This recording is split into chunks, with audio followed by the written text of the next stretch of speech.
lot of the answers to this is just simple stuff. Like we intellectualize all this too much as a community. We talk, as you say, we talk about ESG and GHG and all of these acronyms you're making up. And whereas I think we just need to talk about it in terms of, as Ankita said, in terms of people lived experiences.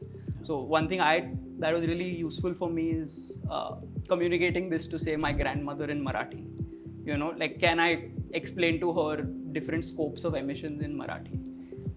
It's a hard task, obviously, but the moment you can convey it to, like, say, your nephew that is really into football but doesn't really care about the environment, the moment you can put this problem in kind of context of what the other person would understand, which often is done in a regional language. English, you will be throwing so many technical terms and jargons at them, person's going to just disconnect. So you really need to try doing it in your regional language or mother tongue, and I think that for a start makes a huge difference. In terms of what's planned and what's being done, everyone's planned a lot. I've worked on planning.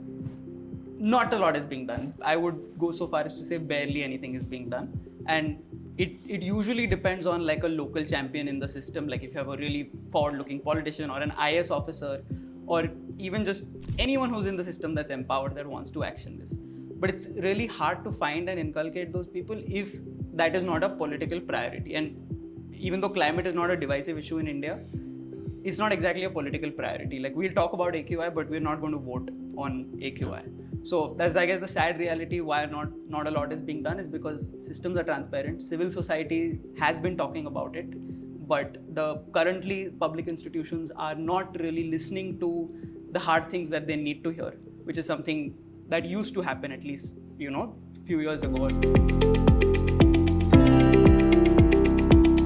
One of my more controversial opinions over the years has been individual action is a mirage that distracts us from holding institutions accountable. And if you see the biggest metric of individual action, which is the carbon footprint, who invented it and for what? Spoiler alert, it was BP, So these things, they are individual action. I fully believe in that, but only if the institutions are strong will individuals be able to take that action. And we need to hold the institutions accountable first and foremost. Absolutely. But that being said, the COP process can sometimes feel a little disconnected from youth because they do a separate youth COP and there's a separate youth pavilion. Right, correct. So rather than youth being integrated already into these events, there's separate spaces being created for them, which doesn't really help. The second thing is that one thing which most people don't understand about the UN process is that they're binding but not enforceable. So if I as India go and commit to certain targets and tomorrow I wake up and decide I don't want to do that, no one can put a sanction on me. There's no legal framework. And if there were, I wouldn't have committed in the first place. So it's a little bit of an odd situation.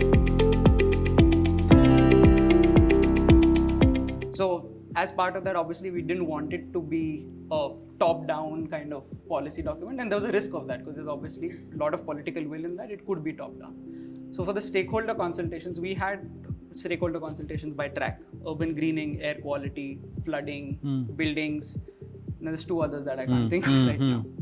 For each of them, we again worked with a bunch of civil society organizations, some people who used to work with Asar back in the day, Vatavaran, bunch of these civil society organizations who then helped us reach out to people who are working actually at the grassroots. So the Resident Welfare Association, the self-help groups, or someone who's just as a social worker working in a small ward level. So they gave us that list, something which we didn't take from the BMC authorities because we wanted an independent kind of feedback in that. And this included representatives even from the taxi unions, for example, because we are talking about transitioning their fleets.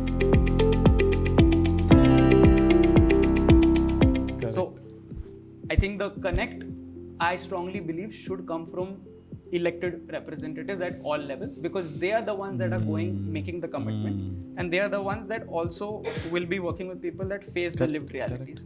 So turning those enforceable commitments into locally enforceable standards, and that's the biggest challenge. I mean, you see it with the air in this city, right? Like, there's a policy docket that is in place. Mumbai BMC publishes a climate report every year, a climate budget report every year. There's a certain budget that goes to climate activities. But that falls flat if the AQI outside is still 150 and I'm stuck in traffic cursing, everyone around me.